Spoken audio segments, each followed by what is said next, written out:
Ngarang Numidang pung 9:04 tarakpa aduwaida Sagolband Bijoy Govinda Lairenjam Leirak Keli Makhong dagi masagi chahi 49 shuraba Rajkumar Johnson kouba meeoi amagi Yumda shakhangdaba shingna Nongmei round ani Kapsillamle hairi.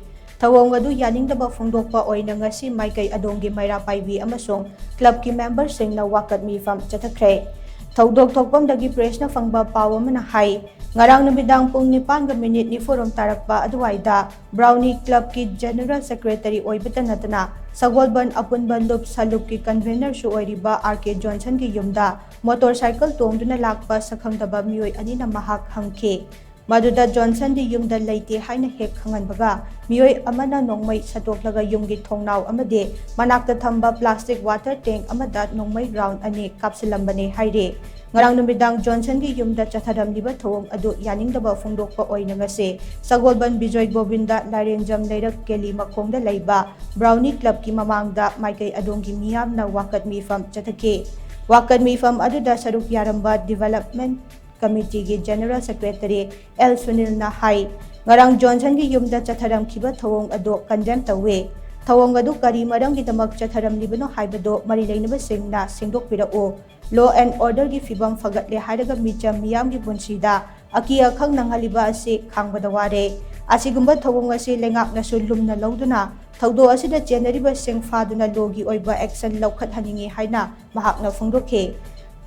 Committee ki General Secretary L Sunil na makhatana hai Johnson asi kanagumba meeoi amataga nungainadaba amade ningai sangdanaba leikide haina mahak masana phongdorakpa lei. Adumakpo handak numit kharani ki mamangda Johnson na convener oiba salupna handak pangthokadoriba mikhal asiga mari leinana warep khara lawkhe salupna thangjalakliba khongthang asiga mari leinana Thouong asi chatharamlibra natraga lanai nungainadaba leibra haibado aikhoida chamamnaba ama fawhale maram aduna mari leinaba singna karigidamak Thouong asi chatharamlibano haibado sengdoraknaba Sunil na makhatana appeal tawkhe.